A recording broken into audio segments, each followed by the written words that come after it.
बिस्मिल्लाहिर्रहमानिर्रहीम। अस्सलाम वालेकुम स्टूडेंट्स। आज हम नया चैप्टर स्टार्ट कर रहे हैं जिसका नाम है नेचुरल रिसोर्सेज ऑफ एनर्जी। ठीक है, आपको पता है एनर्जी के डिफरेंट रिसोर्सेज हैं, उनमें से हम उनको क्लासिफाई कर लेते हैं renewable energy resources and non renewable energy resources. ये चैप्टर बड़ा इजी सा है, इसमें आप देख लेंगे कि हमारे पास नॉन रीन्यूएबल एनर्जी रिसोर्सेज कौन से हैं। वही फॉसिल फ्यूल्स जिसमें कोल, नेचुरल गैस और पेट्रोलियम और न्यूक्लियर एनर्जी वगैरह आ जाती है। रीन्यूएबल एनर्जी रिसोर्सेज में हमारे पास solar energy, wind energy, geothermal energy वगैरह आ जाते हैं, बायोमास एनर्जी। ठीक है, तो इन सारी चीज़ों के बारे में आपने पहले स्टडी किया हुआ है, अब इनमें से कुछ भी टफ नहीं है। तो ये बड़ा इजी सा और छोटा सा चैप्टर है in the end of this book. ठीक है, तो हम देखते हैं कि हमारे पास नेचुरल एनर्जी सोर्सेज कौन कौन से हैं और इनको हम किस तरह से यूटिलाइज़ करके कितनी एनर्जी को ले रहे हैं इनसे और उनको अपनी ज़रूरियात पूरी करने के लिए यूटिलाइज़ कर रहे हैं। सबसे पहले इंट्रोडक्शन में हम देखते हैं the capacity to do work is called energy. ठीक है, energy can various form such as light, chemical, heat, motion, electrical and nuclear energy. की एनर्जी हमारे पास क्या है कि किसी भी चीज़ की कैपेसिटी टू वर्क जो है वो एनर्जी कहलाता है, और एनर्जी की डिफरेंट टाइप्स हैं। ठीक है, डिफरेंट फॉर्म्स है हमारे पास, जैसे light energy, chemical energy, heat energy, motion energy, electrical and nuclear energy. और एक फॉर्म ऑफ एनर्जी को हम दूसरी फॉर्म ऑफ एनर्जी में भी कन्वर्ट कर सकते हैं। The sum of all form of energy possessed by a system is termed as total energy। कि जितनी भी सिस्टम के अंदर एनर्जी होती है उन सब को सम कर लिया जाए तो वो सिस्टम की टोटल एनर्जी बन जाते हैं। Primary energy is directly capture from the environment, कि हम क्या एनर्जी कहाँ से गेन कर रहे हैं, हम अपने इन्वायरमेंट से गेन कर रहे हैं।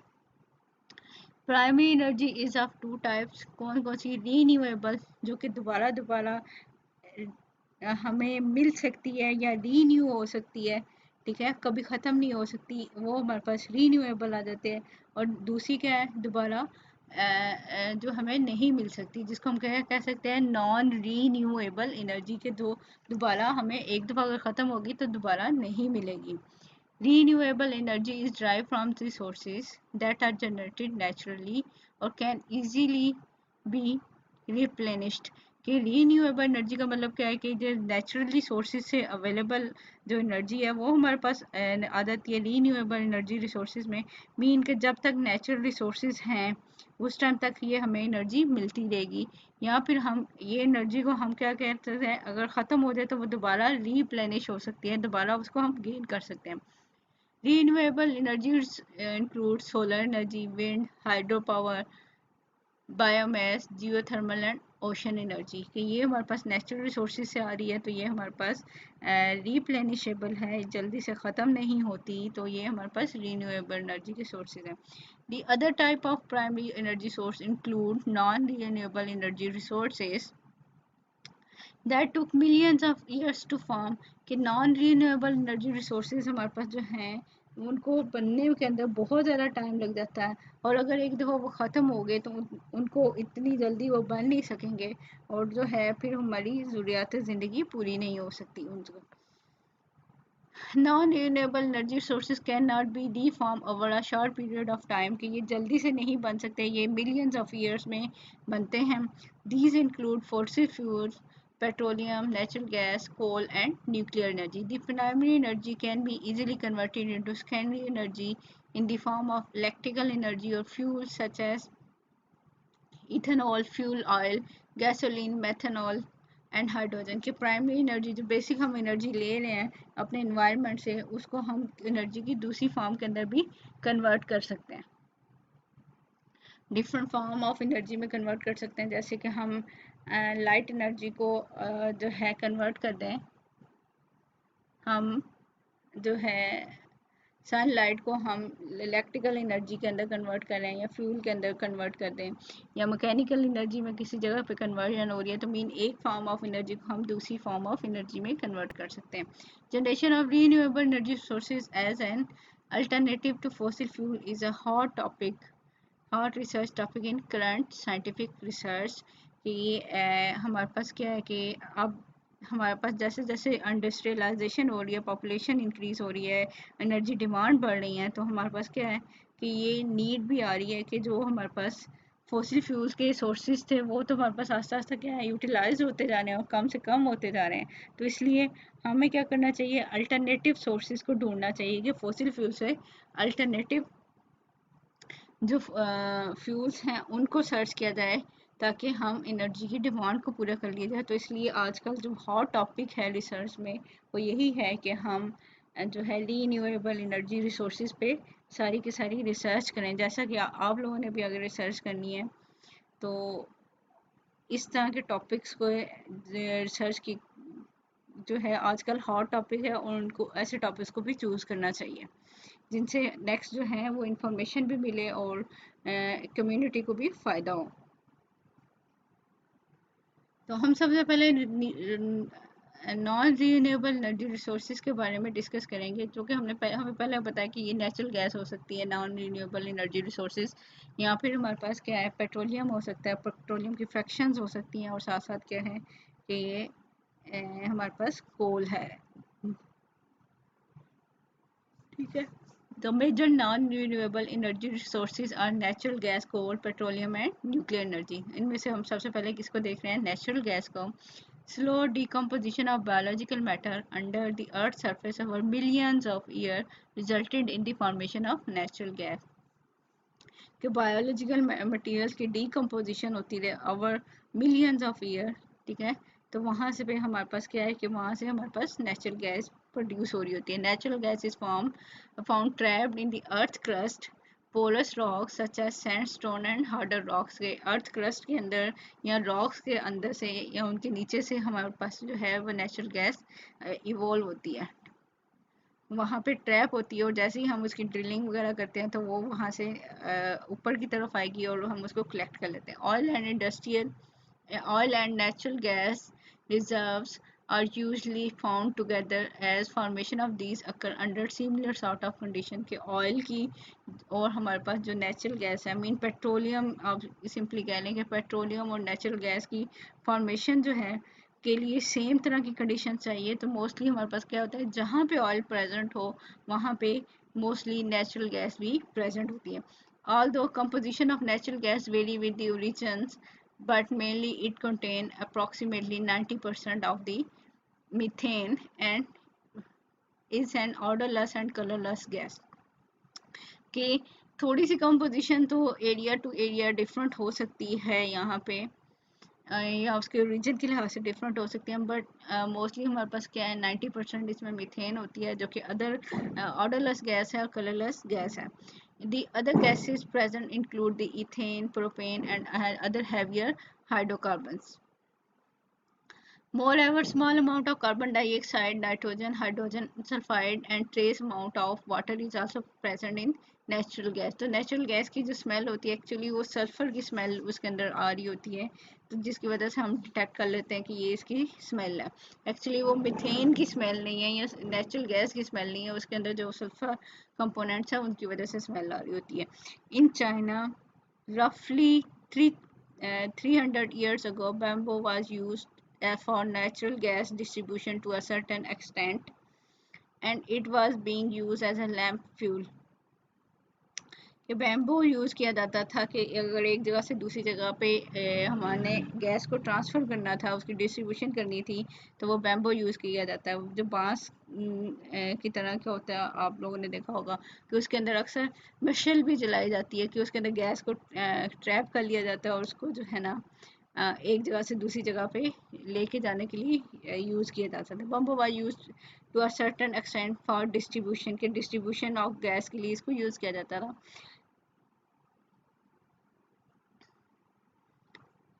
It was being use as a lamp fuel के ये लैम्प फ्यूल के लिए भी यूज़ हो रहा था। Bamboo was used to a certain extent for distribution। Okay ये डिस्ट्रीब्यूशन के लिए भी यूज़ किया जाता है। Long time ago in India and Greece source of shallow natural gas were referred to as eternally burning fires in stories and myth की stories and myth में भी दिखाया जाता था कि इंडिया और ग्रीस की के अंदर जो सोर्सेज ऑफ नेचुरल गैस जो हैं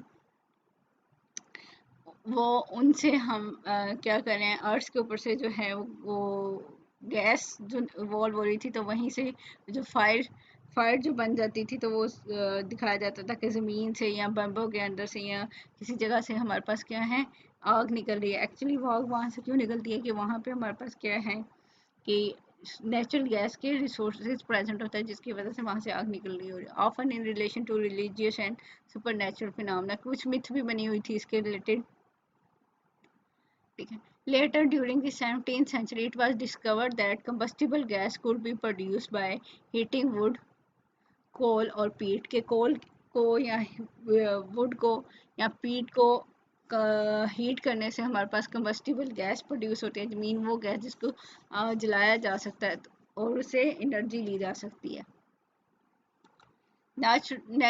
Largest natural gas producer were Russia, US, and Iran in 2008. According to the Natural International Energy Agency IEA, estimate that current known natural gas reserves and those that can be extracted with the today's technology will be enough to meet the natural gas demand for several decades. के several decades तक हम लोग जो है natural gas को use कर सकते हैं। इसके इतनी अमाउंट हमारे पास अभी रिजर्व में पड़ी हुई है। Over half of natural gas resources are located in Russia, Iran and Qatar. ये जो जितनी भी हमारे पास नेचुरल गैस है उसमें से हाफ जो है वो रशिया, ईरान और कतर के अंदर प्रेजेंट है।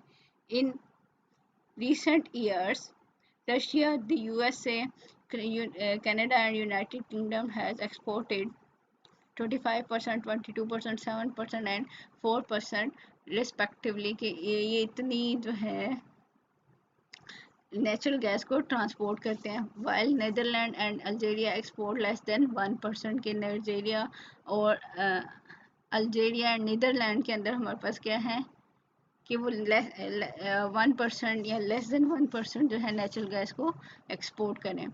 Natural gas deposit are usually classified into conventional and unconventional, कि कुछ हमारे पास इसको हम कन्वेंशनली कह रहे हैं और कुछ जो है हमारे पास अनकन्वेंशनल है। In conventional deposit gas are often found in connection with the oil deposit, कि जहाँ पे ऑयल है अगर वहीं पे हमें क्या है मिल जाती है नेचुरल गैस, तो हम इसको कहते हैं कि ये कन्वेंशनल जो है नेचुरल गैस है। And are of high quality and relatively easily and inexpensive to extract. इसकी ये इस तरह की जो कन्वेंशनल नेचुरल गैस है उसकी हाई क्वालिटी होती है, इजी और इनएक्सपेंसिव वेज में इसको हम एक्सट्रैक्ट कर लेते हैं, और ये वहाँ पे पाई जाती है जहाँ पे हमारे पास ऑयल के रिजर्वायर हैं। Only a small fraction of the world's natural gas resources exist as conventional deposit. कुछ अमाउंट है जस्ट थोड़ी सी जिसमें जो है वो एज एग्जिस्ट करी ऐसे जैसे कि हमारे पास कन्वेंशनल डिपॉजिट्स हैं। मीन कि जब ये गैस जो है वो ऑयल के साथ साथ इवॉल्व हो रही है और साथ ये जब ऐसा होगा तो ये इसकी एक्सट्रैक्शन भी इजी हो जाएगी हमारे पास। The majority of natural gas is extracted from unconventional deposits that are typically more difficult and more expensive to exploit, कि ज़्यादातर क्या है हमारे पास नॉन कन्वेंशनल वे से आ रही है। अब नॉन कन्वेंशनल का मतलब क्या है कि ये अलहदा से कहीं से डिटेक्ट होती है और वहाँ से उसको हमने अलहदा से एक्सट्रैक्ट करना भी हमारे लिए मुश्किल होता है। Recent technological advances help to extract a greater amount of natural gas with more efficient and inexpensive method, कि जितनी पहले गैस निकलती होती थी अब हम उससे ज़्यादा गैस हम जो है एक्सट्रैक्ट कर लेते हैं। क्योंकि हमारे पास आज टाइम गुजरने के साथ साथ क्या है कि टेक्नोलॉजी भी तो अच्छी से अच्छी आ रही है, और जिसकी वजह से हम ज़्यादा और हाई क्वालिटी की जो है ना गैस जो है वो एक्सट्रैक्ट कर सकते हैं। According to an estimate that enough natural gas will be available to meet demand for the next 100 years or more, कि नेचुरल गैस के रिजर्वायर देखें तो हमें पता चलता है कि 100 ईयर्स तक हम नेचुरल गैस को यूज़ कर सकते हैं। लेकिन ऑब्वियसली ये आस्ते आस्ते कम हो रहे हैं और कम होने के साथ साथ एक टाइम ऐसा आएगा कि जिसमें ये ख़त्म हो जाएंगे। The steel and chemical industries are major consumer of natural gas. Steel और केमिकल इंडस्ट्रीज में हमारे पास ये नेचुरल गैस यूज़ हो रही होती है। In industries natural gas is converted into industrial heat for smelting, drying और सिमिलर प्रोसेस वो हीट के तौर पे यूज़ की जाती है या इलेक्ट्रिसिटी प्रोवाइड करी होती है ये नेचुरल गैस, ठीक है। Natural gas is use for house hold for heating and cooking also, कि हीटिंग और कुकिंग के लिए भी यूज़ हो रही है हमारे पास ये natural gas. Compress natural gas जिसे हम CNG कहते हैं is also being use for the transportation of fuel world wide. Natural gas is environmental more safe than the fossil oil, as it emit very low level of heavy metal, sulfur and soot के natural gas के अंदर या compress gas के अंदर हमारे पास क्या natural gas जो है उसके अंदर हमारे पास लेस अमाउंट ऑफ इम्प्योरिटीज़ होती हैं एज़ कम्पेयर टू जो हमारे पास नेचुरल ऑयल है या पेट्रोलियम वगैरह, उसमें ज़्यादा इम्प्योरिटीज़ होती हैं। Another advantage of natural gas is that it is distributed through pipelines, कि ये हम इसको पाइपलाइन के थ्रू जो है डिस्ट्रीब्यूट कर सकते हैं and storage is not required, और इसकी स्टोरेज की कोई ज़रूरत हमें नहीं पड़ती। Electricity generation using gas turbine and condensing power plant is one of the major primary application of the natural gas के नेचुरल गैस से हम इलेक्ट्रिसिटी कैसे प्रोड्यूस कर सकते हैं कि हम क्या करें कि गैस की को चला गैस टरबाइन जो हमारे पास मीन कैसी टरबाइन हो जो गैस के साथ मूव कर सकें, और इसी तरह हमारे पास कंडेंसिंग पावर प्लांट्स होने चाहिए जिसकी वजह से हम क्या कर रहे हैं उनको यूटिलाइज करके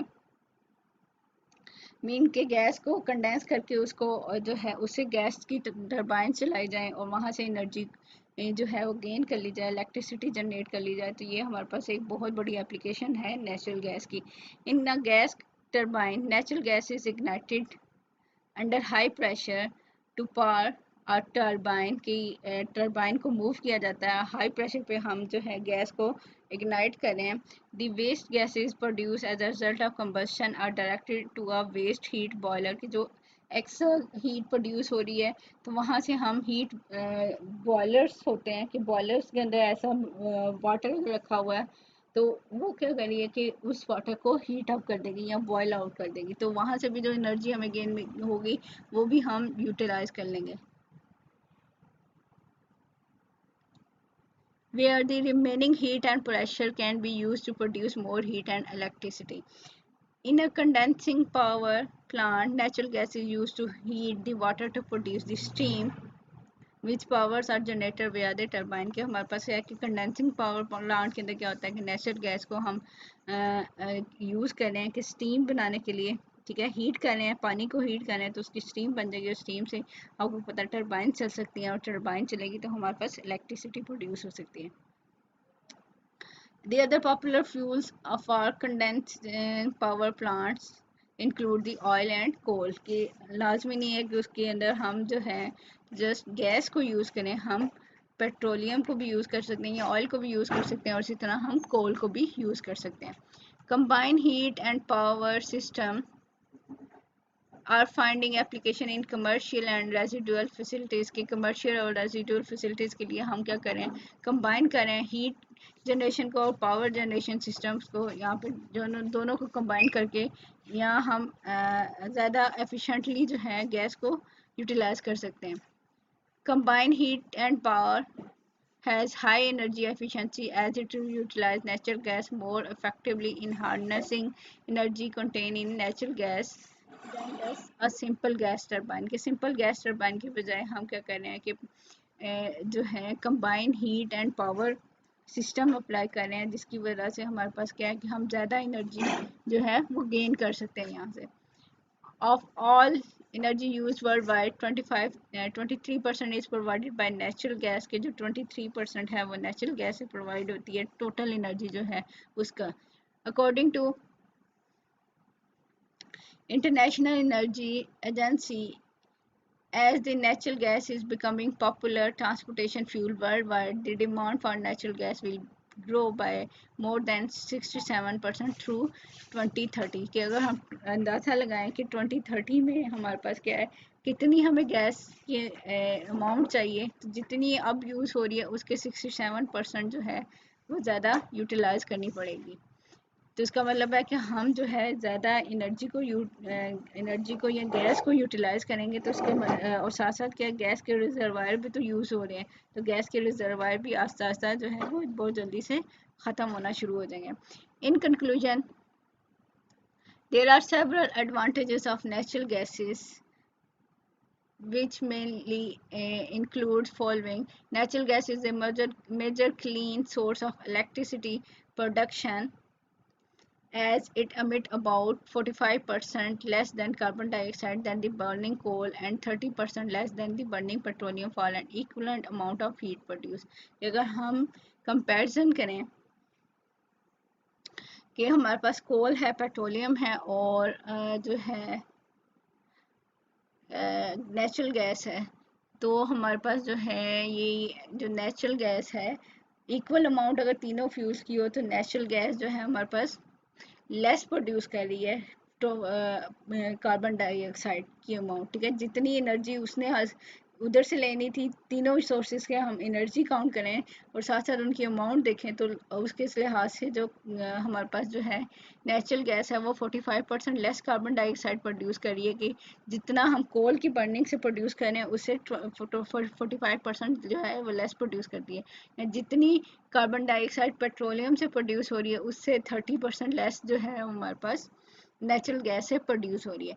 combined cycle power generation using natural gas is the cleanest source of power available from fossil fuel के हम क्या कर सकते हैं कि नेचुरल गैस जो है हमारे पास क्लीनेस्ट सोर्स है कि हम एनर्जी फॉसिल फ्यूल से एनर्जी को गेन करें या उनको यूटिलाइज करें। The typical caloric value for natural gas is रफली 1 BTU per cubic foot और average gross heat of combustion of 1 cubic meter is around 39 mega जोल के इतनी हम एनर्जी जो है इसे ले सकते हैं। However this value vary with the gas composition, कि ये वैल्यू हमारे पास क्या है कि गैस की कंपोजिशन से की वजह से चेंज होने से ये वैल्यूज भी चेंज हो सकती हैं। इसी तरह हमारे पास क्या है, कोल,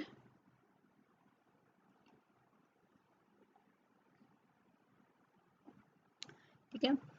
Sedimentary rocks that contain flammable and inflammable material along with the water are called the coal, के रॉक्स के अंदर जो है फ्लेमेबल और समटाइम इनफ्लेमेबल मटेरियल जो होते हैं उसको हम क्या कहते हैं, कोल है। कोल की माइंस होती हैं जहाँ से कोल को निकाला जाता है, उसको यूटिलाइज किया जाता है। कोल start farming some 300 million years ago and its composition and energy fluctuate with the source, के इसकी composition और इसकी जो एनर्जी है वो जो है सोर्स अगर चेंज हो तो वो चेंज होती जाती है। आपको पता है कोल की भी अगर डिफरेंट टाइप्स हैं, वो डिपेंड कर दिया कि कोल कि कौन सा प्रोसेस चल रहा है, वो कितनी डेप्थ से हमने निकाला है, ठीक है। Coal form from animal and plant remain experiencing high pressure in an anaerobic environment over a long period of time, कि ये बनता कैसे कि एनिमल और प्लांट्स के जो रिमेन्स हैं वो काफ़ी अर्से तक, मिलियन ईयर तक जो है वो वहाँ प्रेजेंट होते हैं। तो वहाँ से क्या है कि वहाँ पे पड़े रहेंगे और उसके बाद जो है हमारे पास उनकी एनारोबिक ऑक्सीडेशन वगैरह या रिडक्शन हो रही है environment, anaerobic oxidation reduction reactions की वजह से ये हमारे पास क्या है डिफरेंट फॉर्म के अंदर कन्वर्ट हो सकता है। जो उसकी टाइप्स हमारे पास क्या आ सकती हैं, anthracite, bituminous and lignite coal are different type of coal. The percentage of carbon in lignite, bituminous coal and anthracite is, lignite में क्या है सबसे कम है हमारे पास 50% है, बिटुमिनस कोल के अंदर हमारे पास क्या है 70 to 75% है और एंथ्रासाइट जो है उसके अंदर हमारे पास सबसे ज़्यादा कार्बन की अमाउंट आ रही है इन तीनों में से, जिसके अंदर 90% है। Bituminous coal burns easily with a relatively long flame, कि ये हमारे पास क्या है कि इसका फ्लेम क्या होता है लॉन्ग होता है और इजीली बर्न आउट हो सकती है। Anthracite coal has a steady clean flame, कि ये से का जो फ्लेम होता है वो हमारे पास क्या है स्टेडी है और क्लीन होगा। So it is ideal for domestic heating, domestic heating के लिए हम अगर हमने कोल को बर्न करना है तो ये हम को एंथ्रासाइट लेंगे। Moreover, it burns for longer time with more heat at some compared to the other type. Anthracite and hard coal are used in electricity generation. Anthracite और lignite and hard coal जो है हम जो है electricity generation के लिए भी use कर सकते हैं. तो घर के लिए जो यूज़ हो रहा है हाउस होल्ड में वो हम एंथ्रासाइड को यूज़ कर रहे हैं. तो ये टेबल हमें इनकी कंपोजिशन के बारे में बता रहा है. डिफरेंट वेरियस प्रॉपर्टीज़ हैं हमारे पास, उसके बारे में बता रहा है कि अगर एक साइड पे हमारे पास एंथ्रासाइड कोल है, दूसरी साइड बिटुमिनस है, और थर्ड हमारे पास क्या है लिग्नाइट कोल है. फिक्स कार्बन वेट परसेंट हमारे पास क्या है 80 to 85, जिसको हमने 95% कहा है. दूसरा हमारे पास क्या है 44 to 78, रफली हमने इसको 75% कहा है कि इसके अंदर कार्बन होती है. और लिग्नाइट के अंदर हमने कहा है कि 35% तक जो है हमारे पास कार्बन कंटेंट्स होते हैं. तो जितने कार्बन कंटेंट्स ज़्यादा होते जाएंगे वो उतना ज़्यादा एफिशिएंटली वर्क भी करेगा. मॉइस्चर या वेट कितना है इसके अंदर 2 से 16 तक, मीन कम वाटर है. यहाँ पे भी 2 से 15-16 तक वाटर है. और यहाँ पे सबसे ज़्यादा अमाउंट ऑफ वाटर आ गया 39 आ गया.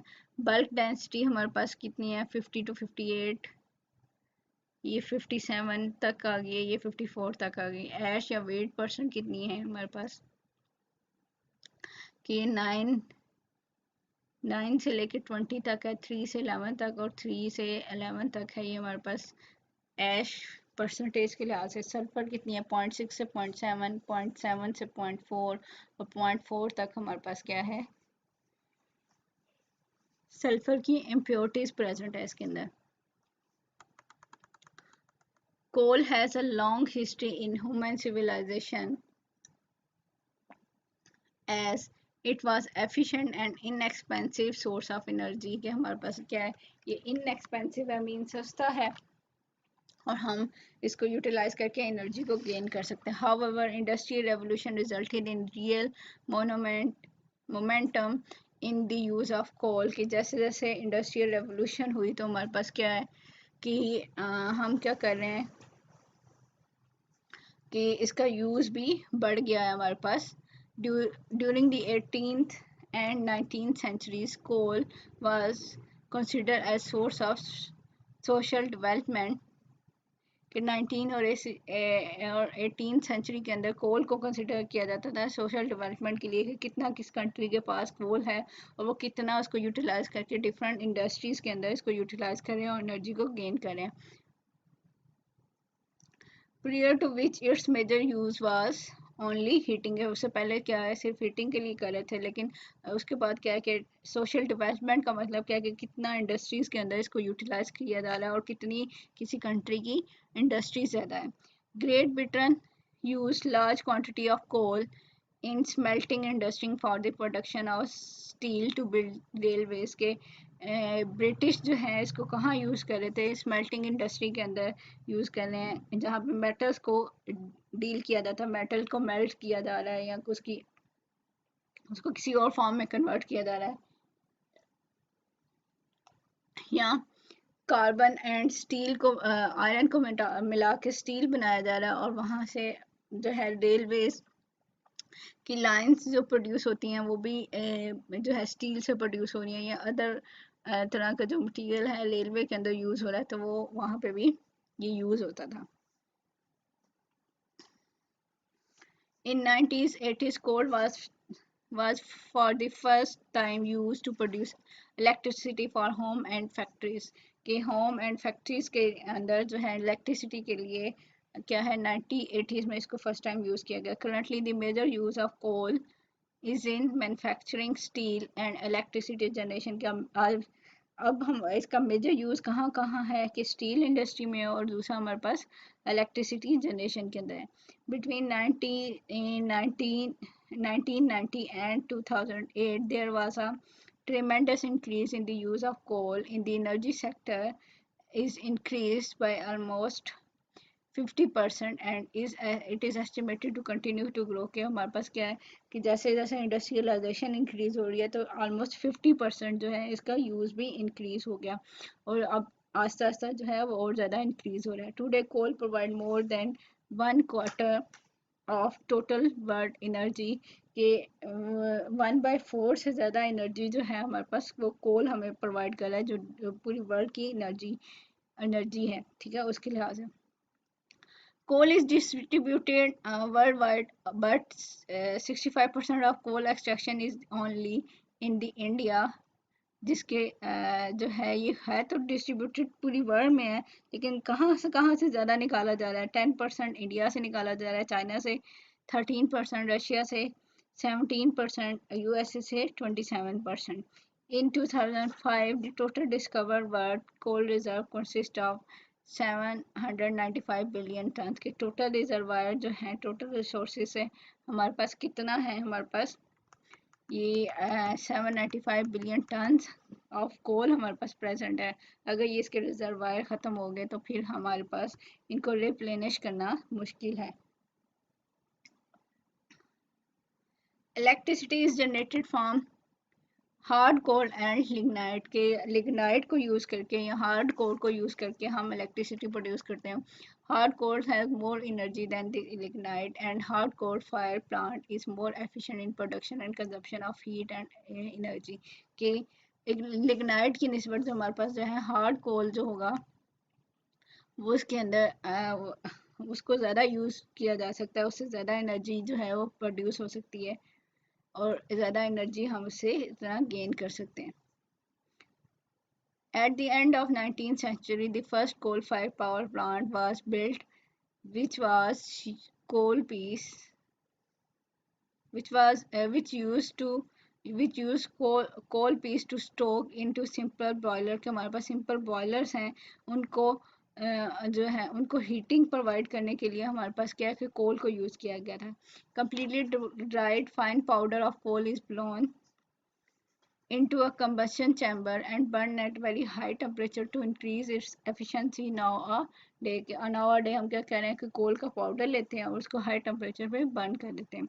Water is boiled from heat generated to create the steam which turn the combine with the propeller like blade के हमारे पास क्या है कि जब पानी गर्म हो जाएगा वो स्टीम में कन्वर्ट हो जाएगा, स्टीम में कन्वर्ट होगा तो फिर हमारे पास क्या है कि वहाँ से वो टरबाइन को चला सकेगा और टरबाइन चलेगी तो वो इलेक्ट्रिसिटी जो है वो प्रोड्यूस हो जाएगी। At one end of the turbine shaft generator is place to produce the electricity कि टरबाइन जो है वो जनरेटर के साथ कनेक्ट होती है, वो वहाँ से इलेक्ट्रिसिटी प्रोड्यूस होती है। The steam that pass through the turbine is recondense, कि स्टीम को रिकंडेंस कर दिया जाता है और and heated again in the boiler के, बॉयलर के अंदर हीट कर दिया जाता है इसको। ये उसकी जो simple power plant, coal power plant की डायग्राम है कि वहाँ से हम कैसे इलेक्ट्रिसिटी जनरेट कर रहे हैं कि एक साइड पे हमारे पास क्या फर्नेस है जिसमें हम बर्निंग कर रहे हैं, बर्निंग से हमारे पास क्या होगा कि हीट प्रोड्यूस होगी, वो हीट से क्या अगर बॉयलर्स वगैरह लगे हुए हैं तो वो वाटर को बॉयल कर देंगे और स्टीम में जब जाएगा तो स्टीम जो है उस टरबाइन को चला के इलेक्ट्रिसिटी वहाँ से प्रोड्यूस की जा सकती है।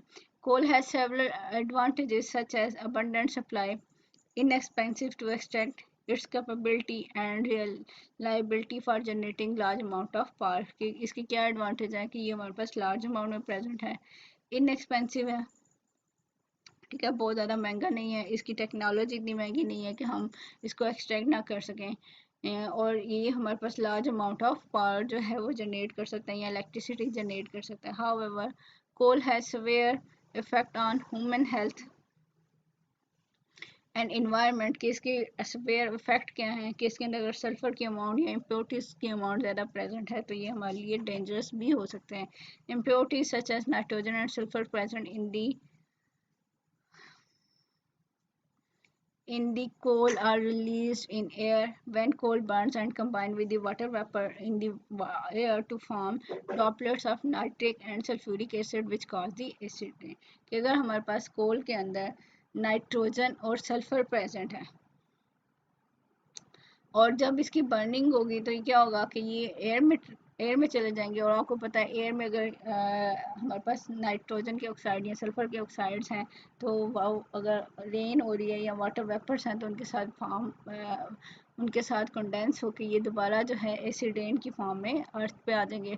और ये अर्थ पे जो भी एनिमल है, प्लांट है या ह्यूमन है, उनके लिए प्रॉब्लम कॉज करेंगे। No other fossil fuel produce more carbon dioxide than the coal. के कोल जो है सबसे ज़्यादा कार्बन डाइऑक्साइड प्रोड्यूस करता है, जो आपको पता है कि ग्लोबल वार्मिंग भी कर रही है। As it has high carbon content, के सबसे ज़्यादा कार्बन कंटेंट भी इसी के अंदर होते हैं। Carbon dioxide is main contributor to global warming, कि हमें पता है कि ये कार्बन डाइऑक्साइड ही इस ग्लोबल वार्मिंग का कंट्रीब्यूटर भी है। Particulate matter release due to coal combustion affect not only the human respiratory system but also the nervous and cardiovascular system. कि कोल की कंबशन से जो पार्टिकुलेट मैटर हवा में जाते हैं, वो ह्यूमन बीइंग की रेस्पिरेटरी, कार्डियोवैस्कुलर और जो है नर्वस सिस्टम, इन सबको डिस्टर्ब करती है। However advance coal technology burn coal more efficiently to reduce the release of carbon dioxide। कि अगर डिफरेंट टेक्नोलॉजीज यूज़ कर ली जाए, उसके अंदर से इम्प्योरिटीज़ को कम कर लिया जाए, तो हम क्या कर सकते हैं कि कार्बन डाइऑक्साइड का रिलीज़ है उसको कंट्रोल कर लें। Remove more than 95% of the acid and प्लूटेंट, कि अगर हम इसके अंदर से एसिड एंड प्लूटेंट भी कम कर दिया जाए एडवांस टेक्नोलॉजी को यूज़ करके, and reduce the release of carbon dioxide by burning coal more efficiently. और साथ साथ क्या है, हम क्या कर सकते हैं, कार्बन डाइऑक्साइड को भी कम करके फिर इसको यूज़ कर लें, तो ये हमारे पास एफिशिएंटली जो है हमें एनर्जी भी प्रोवाइड करेगा। थर्ड हमारे पास क्या है, पेट्रोलियम या क्रूड मिनरल ऑयल जिसे हम कहते हैं। ये भी आपको पता है कि पेट्रोलियम की भी डिफरेंट फ्रैक्शंस होती हैं, ठीक है, जिसके अंदर कार्बन कंटेंट डिफरेंट है और हर फ्रैक्शंस के बॉइलिंग पॉइंट्स वगैरह डिफरेंट हैं। ये आप लोग ने सारे पढ़े हुए हैं। और साथ साथ जो है डिफरेंट फ्रैक्शन जो हैं वो डिफरेंट तरह का वर्क परफॉर्म करती हैं। कोई गैसोलीन है, कोई पेट्रोल है, कोई डीजल इंजन है, ठीक है, और कोई जेट इंजन के तौर पे यूज़ हो रहा है, कुछ वैक्सीज हैं। और ये सारे डिफरेंट क्यों है कि क्योंकि इसके अंदर जो कार्बन कंटेंट्स है, कार्बन फ्रैक्शन है, वो हमारे पास डिफरेंट है। Crude oil is a flammable liquid consist of mixture of hydrocarbons, mainly alkane, cycloalkanes, and various aromatic hydrocarbon of natural origin, and contain impurities such as the compound containing sulfur, nitrogen, oxygen, and trace amount of metals। कि crude oil हमारे पास या petroleum क्या है, flammable liquid होता है, जिसके अंदर क्या हमारे पास मेन कंपोनेंट्स क्या हैं, हाइड्रोकार्बन्स हैं। जो कौन कौन से हाइड्रोकार्बन हैं, अल्केन्स हो सकती हैं, साइक्लोअल्केन्स हो सकते हैं, या एरोमेटिक हाइड्रोकार्बन्स होते हैं, जो कि नेचुरली हमारे पास अर्थ के अंदर से प्रेजेंट है और वहाँ से इसका ओरिजिन आ रहा है, ठीक है। अब अर्थ से जब ये हमारे पास हम ये इसको ऑब्टेन करें, तो इसके अंदर इम्प्योरिटीज़ भी हो सकती हैं। कौन कौन सी हो सकती हैं, सल्फ़र की, नाइट्रोजन की, ऑक्सीजन, या मेटल भी हमारे पास क्या है, क्रूड ऑयल के अंदर प्रेजेंट होती है। आपको पता है ऑयल रिफाइनरीज होती हैं, वहाँ वो क्या करती है, यही इम्प्योरिटीज़ को डिफरेंट कर रही होती हैं। वो वहाँ से इम्प्योरिटीज़ को रिमूव करती हैं, या पेट्रोलियम की डिफरेंट फ्रैक्शंस को सेपरेट आउट करके जो है उनको प्योरीफाई कर रही होती हैं। Under normal surface pressure and temperature, crude mineral oil exists in liquid state, कि ये हमारे पास क्या है, liquid state के अंदर exist कर रहा है। However, its physical characteristics such as density, viscosity are highly variable, कि इसकी density भी और viscosity भी क्या है, different है।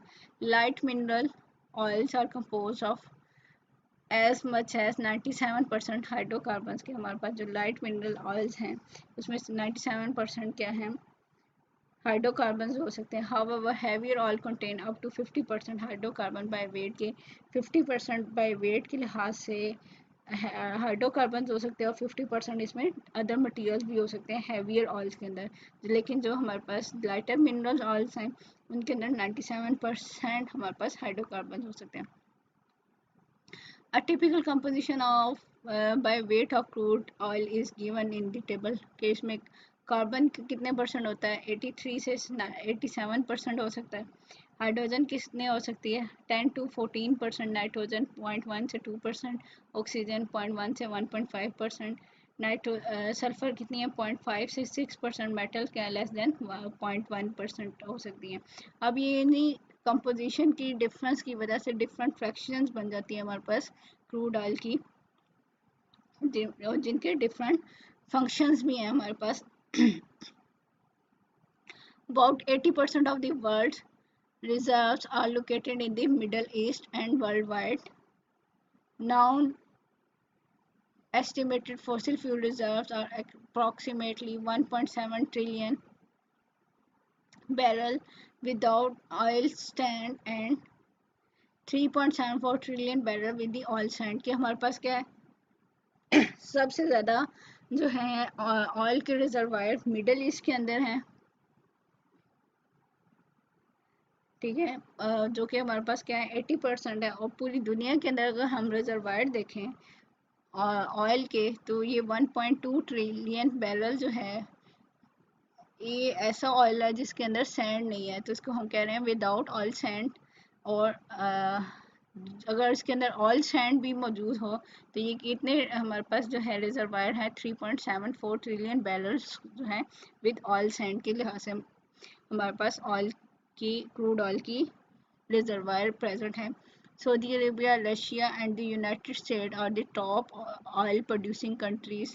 किन कंट्रीज़ के अंदर सबसे ज़्यादा हमारे पास जो है वो ऑयल प्रोड्यूस होता है? First oil wells were drilled in China in 347 AD and Baghdad streets were paved with tar derived from the petroleum for the first time। ये जो है हमारे पास जो है फर्स्ट टाइम ऑयल चाइना के अंदर जो है ये ऑयल की ड्रिलिंग की गई। और स्ट्रीट्स के अंदर जैसे हम, आपको पता है वो जो लुक वगैरह यूज़ हो जाती है, तो वो भी हमारे पास क्या है पेट्रोलियम की वेस्ट प्रोडक्ट्स वगैरह होती हैं या डिफरेंट फ्रैक्शंस होते हैं। तो फर्स्ट टाइम जो है इसको रोड पे जो है वो बगदाद की स्ट्रीट के अंदर इसको यूज़ किया गया।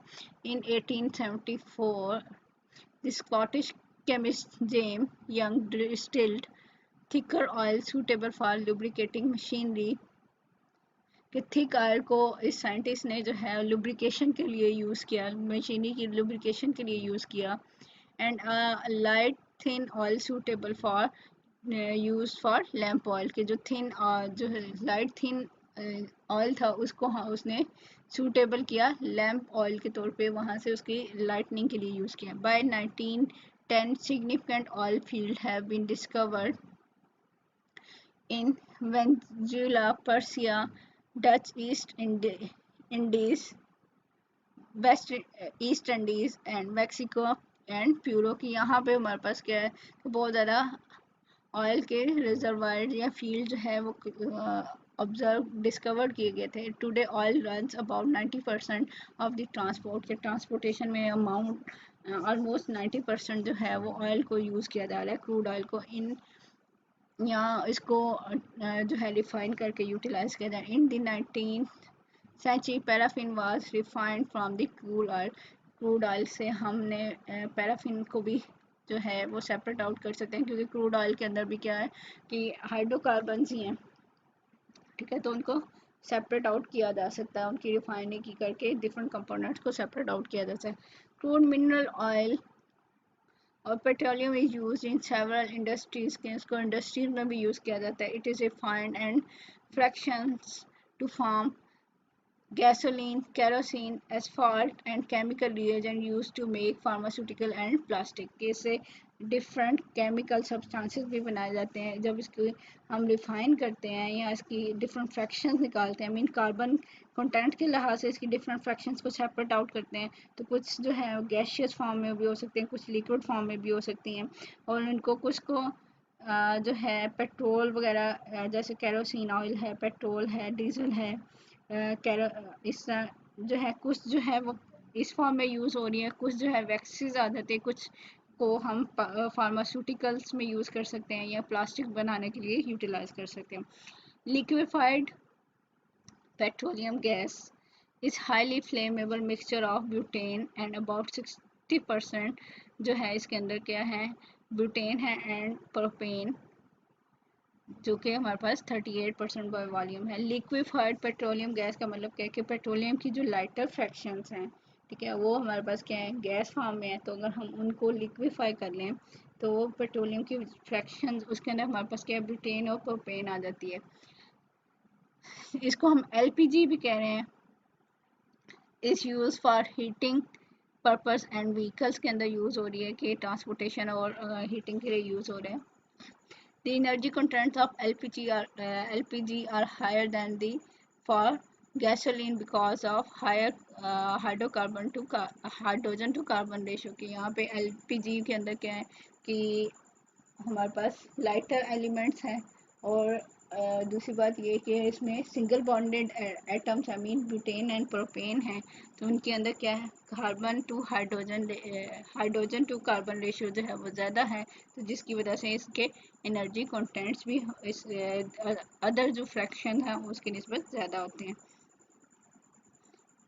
LPG emits 19% less carbon dioxide than दी ऑयल कि ये ऑयल की निस्बत जो है 19% लेस कार्बन डाइऑक्साइड प्रोड्यूस कर रही है and 30% of that of coal, और कोल से 30% लेस जो है ये हमारे पास कार्बन डाइऑक्साइड प्रोड्यूस करें। Gasoline consist of mainly aliphatic hydrocarbons with carbon atom between 4 and 12 per molecule के 4 से लेके 12 पर मालिक्यूल जो है ये हमारे पास हाइड्रोकार्बन हो एलिफेटिक तो ये गैसोलीन आती है and is use as a fuel in the internal combustion engine के इंटरनल कंबशन इंजन के अंदर ये किस लिए यूज़ हो रही है, फ्यूल के तौर पे।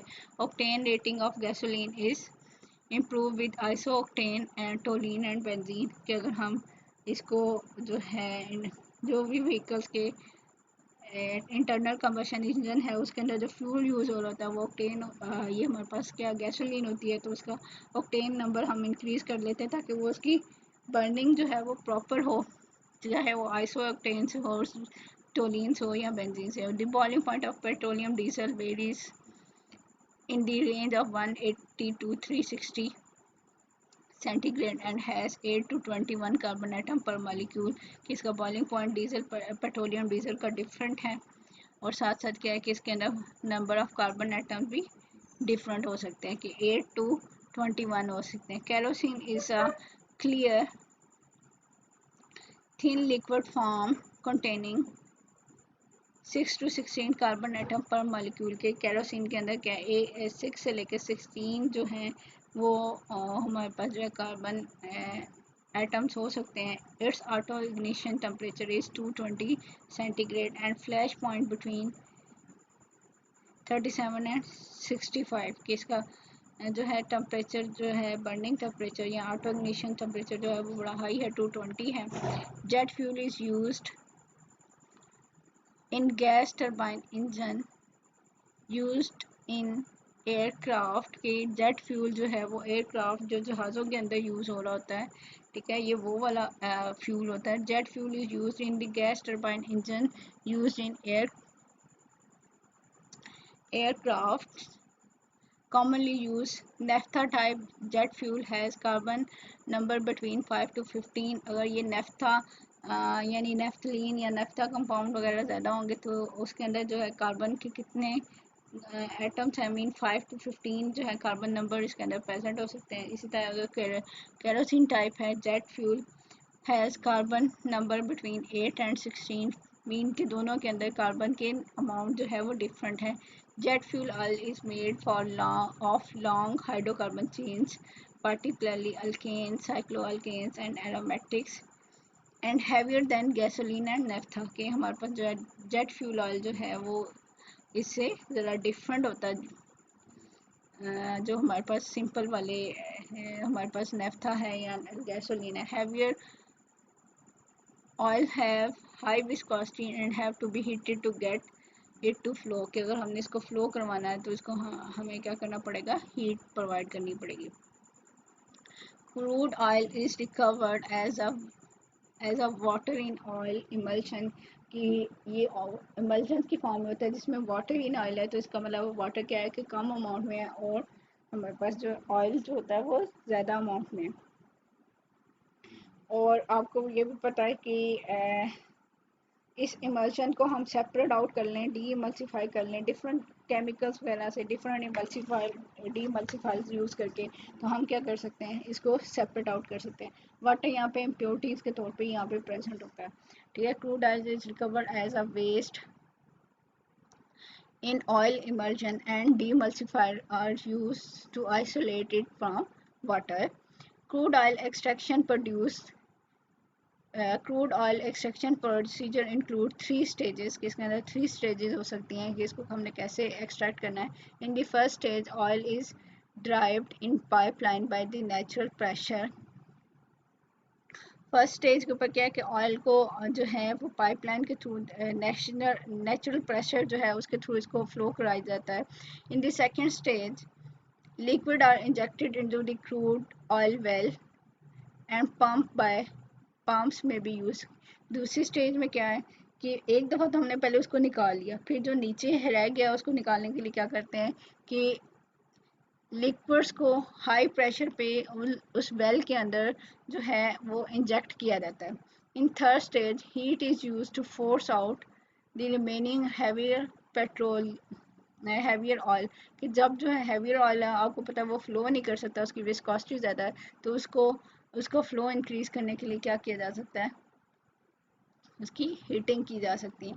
Petroleum fill more than 40% of our total energy demands, के हमारी जो जितनी डिमांड है उसके 40% जो है वो पेट्रोलियम से फुल हो रहा है। And more than 99% of the transportation fuel is obtain from the crude oil, कि जो ट्रांसपोर्टेशन फ्यूल है जो मीन व्हीकल वगैरह में यूज़ हो रहा है उसका 95% 99% जो है क्रूड ऑयल है, ठीक है। वो क्रूड मीन के मैक्सिमम हमारे पास जो है वो क्रूड ऑयल से जो है इसको रिफाइन वगैरह करके इसको यूटिलाइज किया जाता है।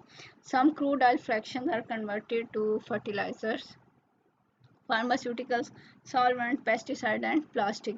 It is also used in roof coating, computer circuit board के मीन के डिफरेंट फ्रैक्शन जो निकलती हैं उसमें से डिफरेंट सॉल्वेंट्स निकलते हैं या डिफरेंट ऐसी प्रोडक्ट्स बनती हैं कि उनको डिफरेंट फील्ड में यूज़ किया जा सकता है। ये जैसे आपको एग्जांपल दी जा रही है कि it is also used in roof coating, computer circuit board, ink on newspaper, computer cases, paints, deodorant, floor covering, shampoo, electrical insulation in the building, cassette tapes, shower enclosures, dishwashing, soap, shaving cream, fishing lures, ये जो fish को पकड़ने के लिए वो कांटा से लगाते हैं और उसके अंदर कुछ ना कुछ फूड होता है, ठीक है, उस तरह की ये जो चीज़ होती है।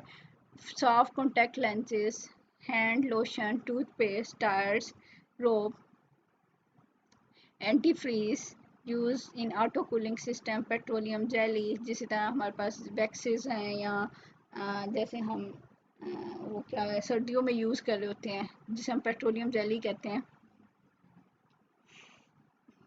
और वो हमारी स्किन को फटने नहीं देती है इस तरह के, ठीक है।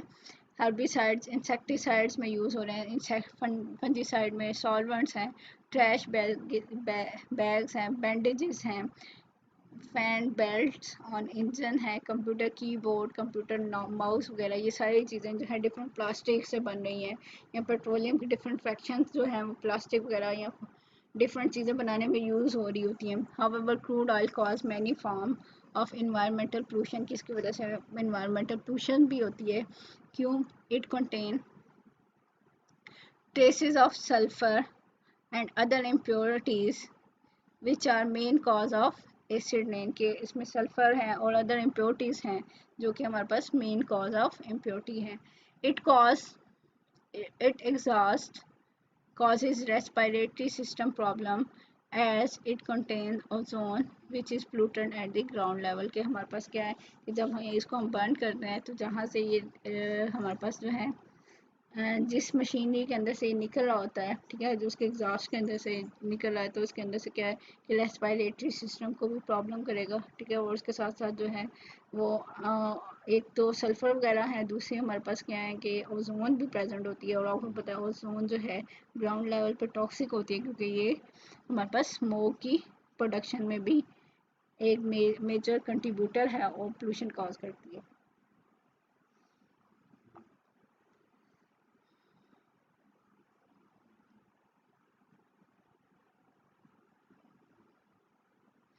इसी तरह हमारे पास जो है नेक्स्ट जो नॉन रीन्यूएबल एनर्जी सोर्स है वो हमारे पास क्या है, न्यूक्लियर एनर्जी है।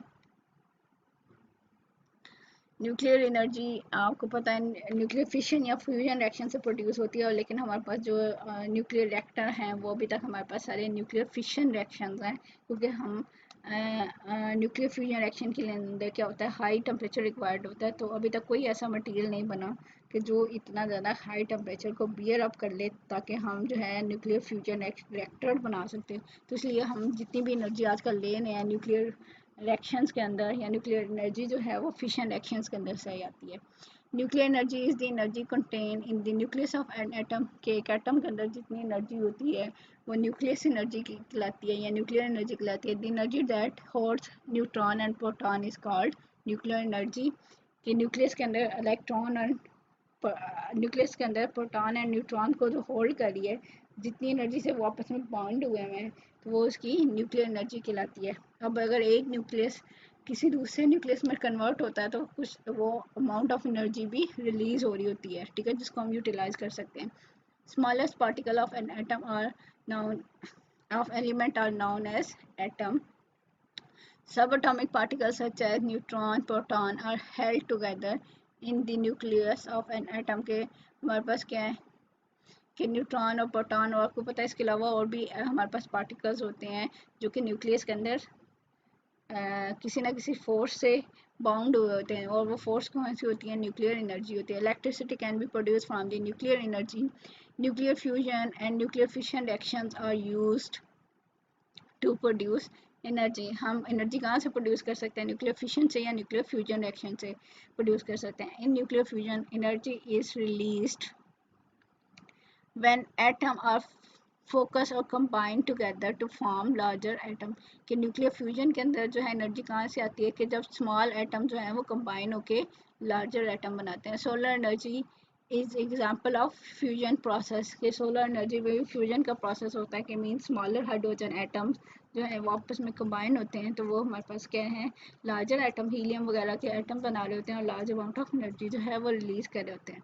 इन nuclear fission atom are split into smaller atom to release energy। हमारे पास क्या है कि फिशन रिएक्शंस के अंदर क्या है, एक लार्जर पार्टिकल जो है या एटम जो है वो स्प्लिट हो जाता है स्मॉलर एटम्स के अंदर ताकि एनर्जी रिलीज हो। Nuclear power plants produce electricity usually using nuclear fission. कि हम जो हमारे पास जो न्यूक्लियर पावर प्लांट्स हैं उनके अंदर से हम जो इलेक्ट्रिसिटी प्रोड्यूस कर रहे हैं वो हमारे पास न्यूक्लियर फिशन रिएक्शन से प्रोड्यूस होते हैं। Great Britain completed first commercial electricity generation in 1956। के कमर्शियल इलेक्ट्रिसिटी जो जनरेशन हुई थी हमारे पास ये ब्रिटिश यानी यूके के अंदर इन 1956, जिसमें अंदर उन्होंने क्या किया था, न्यूक्लियर पावर प्लांट्स को यूज़ किया था। Currently nuclear capacity is approximately 400 gigawatt. के ये आजकल जो उस यूके की हमारे पास जो आ रही है कमर्शियल इलेक्ट्रिसिटी जनरेशन की कैपेसिटी कितनी है, वो हमारे पास ये है 400 गीगावाट है। ये सारा आपने पहले पढ़ा हुआ है, न्यूक्लियर पावर प्लांट क्या होते हैं, उसके अंदर कौन कौन से कंपोनेंट्स होते हैं और किस तरह ये एनर्जी को गेन करते हैं, ठीक है। न्यूक्लियर पावर प्लांट्स हमारे पास क्या है, splitting atomic nuclear such as uranium provide energy in nuclear power plant की जो फिशनेबल मटेरियल होता है वो क्या है, यूरेनियम है। The nuclear fission energy is release as a gamma rays and as kinetic energy of fission products and fragments in a nuclear reactors. की जो एनर्जी प्रोड्यूस होती है वो एक तो जो फिशन की प्रोडक्ट्स प्रोड्यूस हो रही है उनकी काइनेटिक एनर्जी में कन्वर्ट हो जाती है, साथ साथ गैमा रेज और न्यूट्रॉन वगैरह प्रोड्यूस हो रहे होते हैं न्यूक्लियर रिएक्टर में, तो वो हमें हीट प्रोवाइड करते हैं। और जो न्यूट्रॉन है वो अगेन जो है न्यूक्लियर रिएक्शन को प्रोसीड करते रहते हैं, और जो एनर्जी रिलीज होती है वो हमारे पास गैमा रेज की फॉर्म में रहते हैं। Heat energy produce as a gamma rays collide with the atom of the reactors. के ये हमारे पास गैमा रेज से हमारे पास क्या है, हीट प्रोड्यूस हो जाती है। The heat produce is used to convert the water into steam that powers a turbine and generator produce electricity as a result। कि ये हमारे पास क्या है कि पावर जब वाटर है, वाटर हमारे पास क्या है, वाटर से ये स्टीम में कन्वर्ट हो जाएगी, हीट जो है वो गेन करेगी, स्टीम में कन्वर्ट हो जाएगा। स्टीम में कन्वर्ट होकर हमारे पास क्या है कि टरबाइन को चला सकते हैं, और टरबाइन जो है वो ऑटोमेटिकली हमारे पास जनरेटर के साथ कनेक्ट होते हैं, और वहाँ से हमारे पास इलेक्ट्रिसिटी प्रोड्यूस हो जाती है।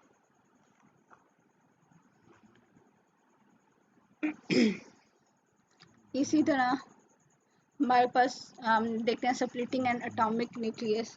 Nuclear fission involved the splitting of atomic nucleus of uranium by bombarding it with the neutron. As a result, new neutron are produced on the splitting of an atomic nucleus, creating a chain reaction. आपको पता है ये chain reaction चलता रहता है कि अगर हम यूरेनियम 235 के ऊपर एक न्यूट्रॉन की फिशन, एक न्यूट्रॉन से बम्बार्डमेंट करवाएं तो उससे क्रिप्टॉन और बोरॉन प्रोड्यूस होता है, और 3 न्यूट्रॉन प्रोड्यूस होते हैं। अब जो 3 न्यूट्रॉन है वो अलग-अलग सेम प्रोसेस करते हैं, और 3 के बजाय फिर 9 प्रोड्यूस होते हैं, और 9 से फिर आगे 27 न्यूट्रॉन प्रोड्यूस होते हैं। आई मीन ये रिएक्शन जो है वो चलता रहता है।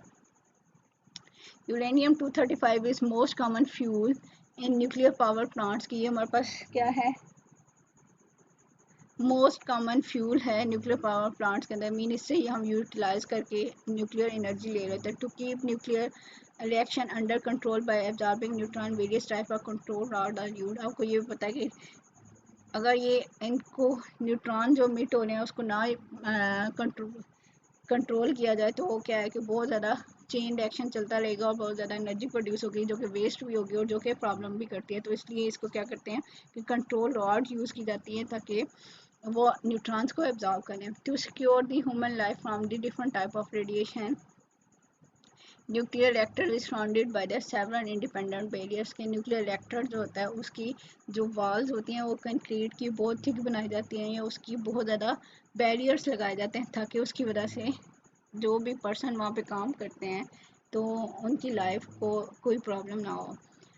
नेक्स्ट हम देखते हैं यूरेनियम प्रॉपर्टीज़ क्या हो सकती हैं। Uranium is a silvery metal and it is the heaviest of all the element that exist naturally in the earth crust in trace concentration के। ये हमारे पास क्या है, सबसे ज़्यादा हैवीएस्ट एलिमेंट है जो कि अर्थ क्रस्ट के अंदर प्रेजेंट होता है। Uranium is extracted from its ore and is enriched to 0.7 to 5% using various chemical processing for using it is as nuclear fuel के। ये ओर्स के थ्रू और से निकाला जाता है, तो इसका मतलब है इसमें इम्प्योरिटीज़ भी हो सकती हैं। तो इसको हम थोड़ा सा प्योरीफाई कर लेते हैं, जिसको हम एनरिच कह रहे हैं कि कोई भी केमिकल प्रोसेस यूज़ करते हैं जिसकी वजह से ये हमारे पास क्या है कि न्यूक्लियर फ्यूल के तौर पे यूज़ हो सकता है। The produce uranium hexafluoride crystal are grounded into a uranium oxide powder के। अगर हमारे पास hexafluoride uranium hexafluoride crystals हैं तो उनको हम ग्राइंड करके यूरेनियम ऑक्साइड पाउडर में बनाते हैं। Then pack into long metal tube of stainless steel और zirconium to form fuel element use in nuclear power plant को। फिर उसको वहाँ पैकिंग की जाती है, स्टेनलेस स्टील की लॉन्ग ट्यूब्स होती हैं या फिर जिरकोनियम की ट्यूब्स बनी होती हैं, और वो उसको अंदर उनको फिलिंग की जाती है यूरेनियम से। In this state they emit very low level of radiations and can be handled without special safety equipment। इस स्टेज के ऊपर जो है हाँ ये इतनी रेडिएशन नहीं emit करी होती, लेकिन जैसे ही इनके ऊपर न्यूट्रॉन का बम्बार्डमेंट होती है तो ये हमारे पास क्या है, लार्ज अमाउंट ऑफ एनर्जी जो है रिलीज करी होती है, और साथ साथ डिफरेंट रेडिएशन भी रिलीज करी होती हैं।